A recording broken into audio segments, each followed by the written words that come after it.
PM Narendra Modi एक बार फिर वैश्विक स्तर पर लोगों को संबोधित करने जा रहे हैं। यूएस इंडिया बिजनेस काउंसिल के 45 साल पूरे होने के अवसर पर पीएम मोदी का ये खास संबोधन कल बुधवार रात को होगा।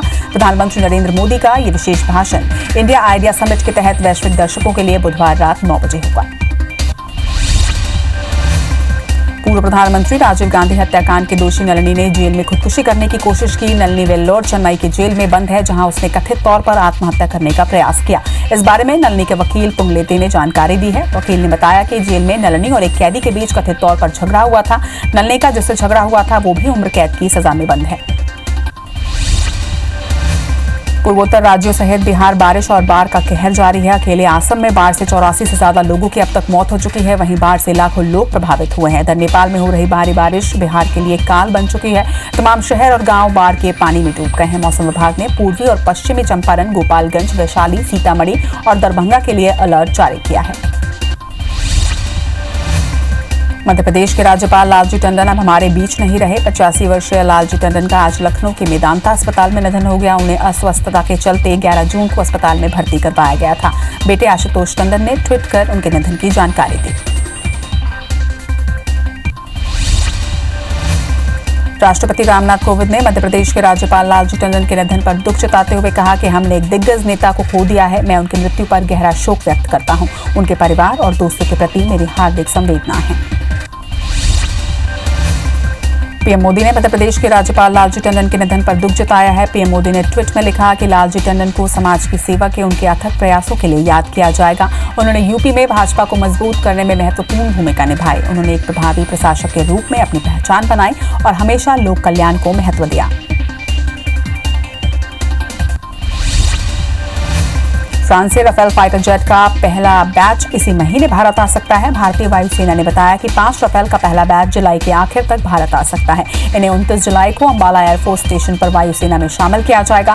फाइनल इंडक्शन सेरेमनी 20 अगस्त को होगी। न्यूज एजेंसी ANI ने सूत्रों के हवाले से बताया है कि इन राफेल की तैनाती लद्दाख सेक्टर में संभव है।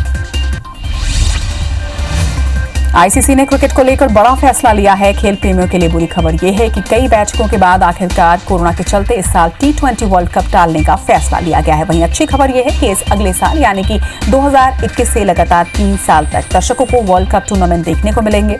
इसके साथ ही 2020 में क्रिकेट कैलेंडर की तारीखें खाली होने से IPL की संभावना भी बढ़ गई है। उत्तर प्रदेश के गैंगस्टर विकास दुबे के पुलिस एनकाउंटर में मारे जाने के 10 दिन के बाद उसकी पोस्टमार्टम रिपोर्ट सामने आई है। ऐसे बताया गया है कि विकास के शरीर में पुलिस की 3 गोलियां आर पार हुई थी। शरीर में जख्म के 10 निशान भी मिले हैं। पोस्टमार्टम रिपोर्ट के मुताबिक एक गोली दाहिने कंधे और अन्य 2 बाएं सीने की तरफ लगी थी। मौसम विभाग के मुताबिक अगले 2 दिनों में दिल्ली के कुछ इलाकों में भारी बारिश हो सकती है। इसे लेकर मौसम विभाग ने चेतावनी जारी की है। बीती रात हुई बारिश के कारण दिल्ली की सड़कों पर जल जमा हो गया। कई जगहों पर यातायात बाधित भी रहा। वहीं कई इलाकों में लोग फंसे रहे। मध्य प्रदेश में एक बार फिर मानसून सक्रिय है। मौसम केंद्र ने प्रदेश के 17 जिलों में अगले 24 घंटे में भारी बारिश होने की संभावना जताई है। मौसम केंद्र के अनुसार प्रदेश में 23 जुलाई तक तेज बारिश का दौर जारी रह सकता है। महाराष्ट्र में दूध की न्यूनतम कीमत 25 रुपए करने की मांग को लेकर आज कई लोगों ने विरोध किया है। महाराष्ट्र के सांगली में स्वाभिमानी शेतकारी संगठन के कार्यकर्ताओं ने विरोध प्रदर्शन करते हुए सड़कों पर दूध को बहा दिया। संगठन की मांग है कि गाय के दूध की न्यूनतम कीमत 25 रुपए प्रति लीटर की जाए। भाजपा के प्रदेश अध्यक्ष विष्णुदेव साय ने संसदीय सचिवों के साथ निगम मंडलों में हुई नियुक्ति को कोरोना काल में फिजूल खर्ची बताया है। साय ने कहा कि कभी इस मुद्दे पर अदालत तक जाने वाली कांग्रेस की सत्ता में आते ही सुर बदल गए हैं। उन्होंने कहा कि मध्य प्रदेश में जिस तरह कांग्रेस की सरकार गिरी और राजस्थान में खतरे में है, इससे डरकर कांग्रेस ने ये नियुक्तियां की हैं। जब प्रदेश और पूरा देश कोरोना महामारी से जूझ रहा है और ऐसे समय में मतलब 15-15 संसदीय सचिवों की नियुक्ति करना एक अतिरिक्त व्यय है। बिल्कुल डरी हुई है सरकार और इनको अंदेशा है कि और यहाँ भी कोई ठीक ठाक स्थिति नहीं है। यहाँ भी भारी असंतोष है उनके अपने लोगों में। मध्य प्रदेश में उपचुनाव का रास्ता तकरीबन साफ हो गया है। चुनाव आयोग के इशारे के बाद ये साफ हो गया है कि उपचुनाव सितंबर महीने के अंत तक हो सकते हैं। लिहाजा चुनावी तैयारियां मध्य प्रदेश में तेज हो गई हैं। कांग्रेस का दावा है कि पार्टी ने चुनावी तैयारियां पूरी कर ली हैं, बस इंतजार तारीखों का है। गौरेला पेंड्रा मरवाही की बीजेपी जिला इकाई की घोषणा आज ही कर दी गई। प्रदेश अध्यक्ष विष्णुदेव साय ने नए जिला अध्यक्ष वरिष्ठ बीजेपी नेता विष्णु अग्रवाल को बनाया है, जबकि जिला संगठन में 6 उपाध्यक्ष बनाए गए हैं। इसके अलावा 2 महामंत्री और 7 मंत्री भी बनाए गए। वहीं जयप्रकाश शिवदासानी को कोषाध्यक्ष बनाया गया है। कांग्रेस के पूर्व जिला अध्यक्ष रमेश दुबे ने भिंड जिले में पावरमेक कंपनी पर रेत के अवैध उत्खनन का आरोप लगाया है। रमेश दुबे ने कहा कि एनजीटी की रोक के बावजूद बारिश में भी कंपनी रेत खनन कर रही है। पावरमेक कंपनी खनिज विभाग के अधिकारियों के साथ मिलकर रेत का अवैध उत्खनन कर रही है। रमेश दुबे ने इस बात की शिकायत प्रमाण सहित चंबल कमिश्नर से भी की है।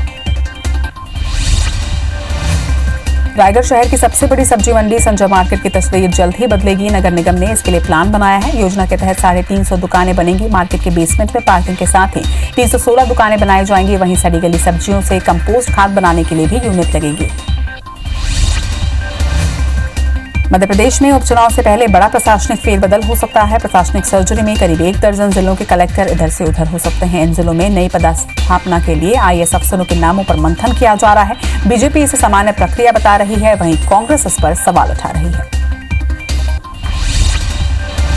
छतरपुर में नागरिक आपूर्ति निगम के अध्यक्ष प्रद्युमन सिंह लोधी ने कहा है कि कांग्रेस छोड़ने की वजह विकास करना था। बहुत से ऐसे काम हैं जो विपक्ष में रहकर नहीं किए जा सकते। इसके साथ ही कहा कि कांग्रेस डूबती हुई नाव है, इसमें कौन बैठना चाहेगा। अभी भी कांग्रेस के कई विधायक बीजेपी के संपर्क में हैं। मध्य प्रदेश के पूर्व कृषि मंत्री सचिन यादव ने कहा है कि किसान यूरिया संकट से गुजर रहा है और प्रदेश में यूरिया की कालाबाजारी जोरों पर हो रही है। उन्होंने कहा कि यूरिया देने के नाम पर किसानों को निजी सोसाइटियां परेशान कर रही हैं। वहीं कृषि मंत्री कमल पटेल ने दावा किया है कि प्रदेश में खाद की पर्याप्त उपलब्धता है।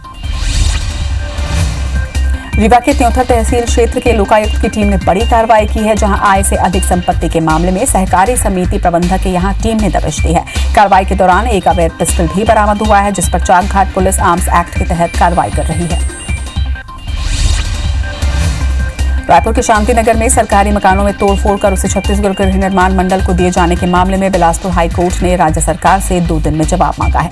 बता दें कि सरकार ने रीडेवलपमेंट योजना के तहत शांतिनगर स्थित वर्ग 3 और 4 के सरकारी आवास को गृह निर्माण मंडल को सौंप दिया है, जिसके बाद यहां करीब 300 मकानों में तोड़फोड़ की कार्रवाई चल रही है। जबलपुर हाईकोर्ट ने मध्य प्रदेश में ओबीसी वर्ग को बढ़े हुए 27% आरक्षण देने से फिर इनकार कर दिया है। हाईकोर्ट ने बढ़े हुए ओबीसी आरक्षण पर लगी रोक हटाने से इनकार किया है। हाईकोर्ट ने साफ किया है कि आगामी आदेश तक प्रदेश में ओबीसी वर्ग को पहले की तरह 14% आरक्षण ही दिया जा सकेगा। जबलपुर हाईकोर्ट में दायर 11 जनहित याचिकाओं में बढ़े हुए ओबीसी आरक्षण को चुनौती दी गई है। संविदा नियुक्ति के मामले में बिलासपुर हाईकोर्ट की सिंगल बेंच ने रायपुर में संचालक चिकित्सा के पद पर नियुक्त डॉक्टर एसआई आदिले और राज्य शासन को नोटिस जारी कर 2 हफ्ते में जवाब तलब किया है। आपको बता दें कि रायपुर में डॉक्टर आदिले की संविदा नियुक्ति बतौर संचालक चिकित्सा के पद पर हुई है। छत्तीसगढ़ संयुक्त अनियमित कर्मचारी महासंघ ने 5 सूत्रीय मांगों को लेकर 23 जुलाई को क्रांति दिवस मनाने का फैसला लिया है। इस मौके पर महासंघ वर्चुअल रैली का आयोजन करेगा। महासंघ के सदस्यों ने दावा किया है कि इस वर्चुअल रैली में 50,000 से ज्यादा अनियमित कर्मचारी सोशल मीडिया से जुड़ेंगे और फेसबुक के माध्यम से लाइव प्रसारण किया जाएगा। रायपुर जिले से मानवता को शर्मसार करने वाली घटना सामने आई है। जिले के खरोरा इलाके में एक महिला घायल अवस्था में बेसुध मिली, जहां एम्बुलेंस ने कोरोना की आशंका के चलते महिला को ले जाने से इनकार कर दिया। वहीं कई घंटे तक महिला घायल अवस्था में बेसुध पड़ी रही, पर किसी ने भी मदद नहीं की। वहीं मौके पर पहुंची पुलिस की टीम ने आशंका जताई है कि हत्या की नीयत से इसे मारकर फेंका गया है। भोपाल में एटीएस की टीम ने नाबालिग बच्चियों से यौन शोषण के आरोपी प्यारे मियां से पूछताछ की। एटीएस ने आरोपी के अंडरवर्ल्ड कनेक्शन को खंगाला। वहीं आरोपी प्यारे मियां के पाकिस्तान कनेक्शन को लेकर भी पूछताछ की गई। कोरिया जिले के छिपछिपी गांव के पंचायत प्रतिनिधि जवान के घर को तोड़कर गौठान बनाने पर अड़े हुए हैं। बता दें कि जवान देश की रक्षा के लिए जम्मू कश्मीर में तैनात है, मगर पंचायत प्रतिनिधि इनके मकान को तोड़कर गौठान बनाना चाह रहे हैं। वहीं मामले में क्षेत्रीय विधायक विनय जायसवाल ने साफ कहा है कि मकान को तोड़कर गौठान का निर्माण उनके विधानसभा में कहीं नहीं किया जाएगा। दुनिया भर में कोरोना के मामले बढ़कर 1 करोड़ 48 लाख के पार हो चुके हैं। वहीं कुल मौत का आंकड़ा 6,12,000 को पार कर गया है। अब तक दुनिया में 79 लाख के करीब मरीज ठीक हुए हैं। तो वहीं दुनिया में सबसे ज्यादा मरीज अमेरिका, ब्राजील, भारत और रशिया में हैं। अमेरिका में कोरोना के मामले 39,61,000 को पार कर चुके हैं। वहीं कोरोना से अब तक यहां 1,43,000 से ज्यादा लोगों की मौत हो चुकी है। अमेरिका में 18 लाख से ज्यादा मरीज ठीक हुए हैं। तो वहीं एक दिन में 62,000 नए मरीज सामने आए हैं। देश में कोरोना के मामले 11,54,000 को पार कर चुके हैं। देश में अब तक 7,24,000 से ज्यादा कोरोना के मरीज ठीक हुए हैं, तो वहीं 28,000 से ज्यादा लोगों की अब तक कोरोना के संक्रमण से मौत हो चुकी है। भारत में कोरोना के एक्टिव केस 4 लाख के पार हो चुके हैं। वहीं एक दिन में 36,000 से ज्यादा केस सामने आए हैं। केंद्र सरकार ने एडवाइजरी जारी करके बताया है कि ट्रिपल लेयर मास्क का इस्तेमाल ज्यादा बेहतर है। WHO ने भी इसका समर्थन किया। सरकार ने वॉल्व लगे N95 मास्क को वायरस रोकने में नाकाम बताया है। केंद्रीय स्वास्थ्य सेवा महानिदेशक ने राज्यों और केंद्र शासित प्रदेशों को इसके इस्तेमाल पर रोक लगाने के लिए कहा है। मध्य प्रदेश में एक दिन में 710 नए पॉजिटिव मरीज मिले हैं। कोरोना के पॉजिटिव केस इसके साथ ही अब 23,483 पर पहुंच गए हैं। प्रदेश में 741 मरीजों की अब तक मौत हो चुकी है। वहीं अब तक प्रदेश में 15,684 मरीज ठीक हुए हैं। प्रदेश में एक्टिव मरीजों की संख्या 7,098 हो गई है। बेटी की शादी में कोरोना गाइडलाइन का उल्लंघन कर भीड़ जुटाने वाले जबलपुर नगर निगम के अपर आयुक्त की लापरवाही स्मार्ट सिटी पर भारी पड़ी है। जबलपुर स्मार्ट सिटी दफ्तर को सील कर दिया गया है। इस शादी समारोह में शामिल 50 से ज्यादा लोग कोरोना संक्रमित मिले हैं। रायसेन के बरेली उप जेल में 64 कैदी और 3 प्रहरी कोरोना पॉजिटिव मिले हैं। जेल में CBMO गिरीश वर्मा की टीम मरीजों के इलाज में जुट चुकी है। वहीं 19 जुलाई को 80 कैदियों और 13 जेल स्टाफ की सैंपलिंग की गई थी। जेल के गंभीर संक्रमित कैदियों को भोपाल शिफ्ट किया जाएगा और बाकी के लोगों को जेल में ही कोविड सेंटर बनाया जाएगा। 50 कैदियों वाले जेल में 80 कैदियों को रखा गया था।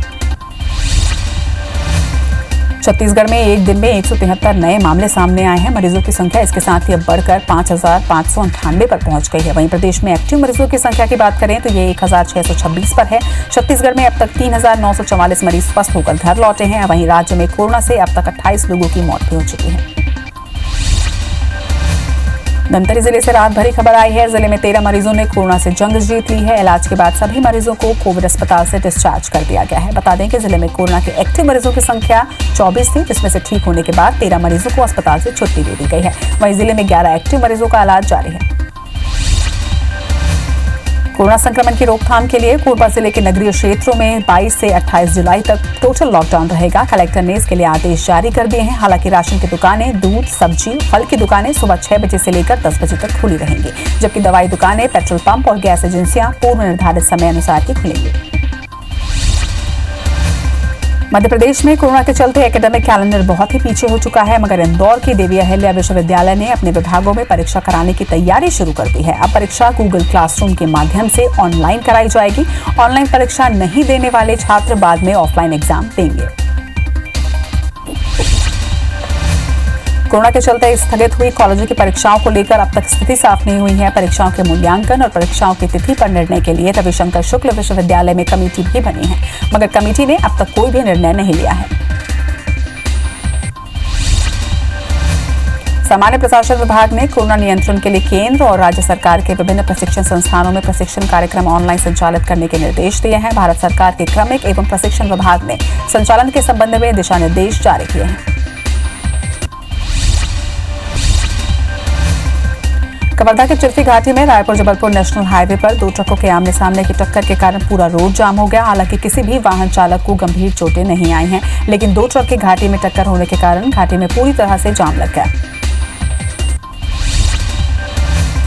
ग्वालियर के धुमेश्वर मंदिर गए 3 युवकों की नदी में नहाते समय डूबने से मौत हो गई है। सूचना मिलते ही पुलिस तत्काल मौके पर पहुंची और तीनों शवों को बाहर निकाला गया। जिला प्रशासन की ओर से मृत युवकों के परिजनों को 4-4 लाख रुपए की सहायता देने की घोषणा की गई है। बलरामपुर के भवानीपुर में युवक पर टांगी से हमला करने वाले आरोपी को पुलिस ने गिरफ्तार कर लिया है। कुसमी थाना क्षेत्र के भवानीपुर ग्राम पंचायत के मंदिर में सफेद फूल चढ़ाने को लेकर विवाद हुआ था। विवाद के दौरान आरोपी ने मंदिर में रखी टांगी से युवक पर हमला कर दिया, जिससे युवक गंभीर रूप से घायल हो गया। सिंगरौली जिले में जमीनी विवाद थमने का नाम नहीं ले रहा है। यहाँ खेत के ऊपर से जा रहे बिजली तार को लेकर 2 पक्षों में जमकर लाठी डंडे चले। इससे 2 महिलाओं की हालत गंभीर बनी हुई है, जिन्हें ICU में भर्ती करवाया गया है।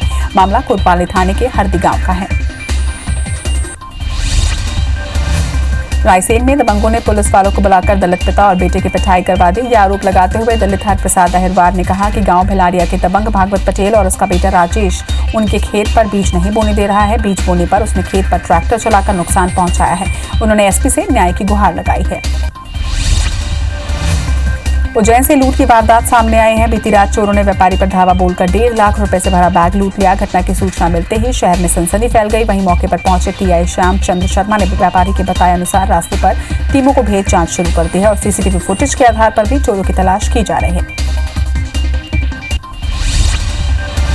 जगदलपुर में हरिहर बाजार में जैविक उत्पाद बेचने के लिए परिसर के पेड़ों की कटाई की जा रही है, जिसका स्थानीय लोगों ने विरोध जताया है। वहीं इंद्रावती बचाओ अभियान समिति के सदस्यों ने भी पेड़ कटाई के खिलाफ मामला दर्ज करवाया है।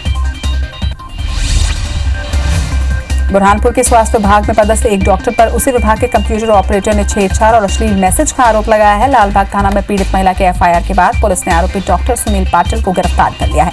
राजनीतिक रसूख से अब तक बचते फिरते डॉक्टर सुनील पाटिल को इस बार महिला कर्मचारी से छेड़छाड़ करना भारी पड़ा। फायरिंग और मारपीट के मामले में फरार चल रहे पूर्व विधायक के बेटे और उसके 22 गुर्गों के खिलाफ भले ही पुलिस ने मुकदमा दर्ज कर लिया है, लेकिन अब तक किसी भी आरोपी का कोई सुराग पुलिस नहीं लगा पाई है। पुलिस का दावा है कि कई टीमें आरोपियों की धरपकड़ के लिए लगा दी गई हैं और जल्द ही सभी आरोपी हिरासत में होंगे। दंतेवाड़ा में डीआरजी के जवानों ने एक निर्माणाधीन नक्सली स्मारक को ध्वस्त कर दिया है। स्मारक का निर्माण नक्सली किरंदुल थाना क्षेत्र के हिरोली गांव के जंगलों में करा रहे थे। इस निर्माण में नक्सली ग्रामीणों की भी मदद ले रहे थे। बताया जा रहा है कि इस इलाके में नक्सलियों ने और भी स्मारकों का निर्माण करवाया है। लोरमी के राजीव गांधी जलाशय में सेल्फी के चक्कर में एक बड़ा हादसा चल गया। नशे में धुत एक पर्यटक अति उत्साह में डैम के वेस्ट फेयर के डेंजर पॉइंट के पास जाकर सेल्फी लेने लगा। जिस जगह पर युवक खड़ा था वहां से डैम का पानी तेज बहाव का था, मगर गनीमत रही कि कोई दुर्घटना नहीं घटी। छिंदवाड़ा में किसान यूरिया लेने के लिए संघर्ष कर रहे हैं। किसानों को प्रति एकड़ 2 बोरियां यूरिया दी जा रही है। हर साल जिले में किसानों को 42,000 मीट्रिक टन यूरिया उपलब्ध करवाई जाती है, लेकिन इस बार 50,000 मीट्रिक टन यूरिया आने के बावजूद किसान लंबी कतारों में यूरिया का इंतजार करते नजर आ रहे हैं। बता दें कि इस साल जिले में मक्का का उत्पादन भी घटा है। दमोह में नगर पालिका के द्वारा बनाई गई आवास कॉलोनी बदहाली की हालत में पड़ी है। कॉलोनी में न बिजली की सही व्यवस्था है और न ही पानी की। यहाँ हफ्ते में एक दिन पानी का टैंकर आता है। कई बार यहाँ पर सांप, बिच्छू जैसे जहरीले कीड़े निकलने का मामला भी सामने आया है। रहवासियों ने बताया कि कॉलोनी तो आवंटित कर दी गई है, मगर सुरक्षा के कोई इंतजाम नहीं किए गए हैं। रायपुर में 22 से 28 जुलाई तक लॉकडाउन रहेगा। कंटेनमेंट जोन बनाकर लॉकडाउन का पालन कराया जाएगा। लॉकडाउन में बैंकों को भी सीमित संसाधनों के साथ काम करने के लिए कहा गया है। हालांकि बैंक प्रबंधन अभी तक कर्मचारियों को निर्देश नहीं दिए हैं।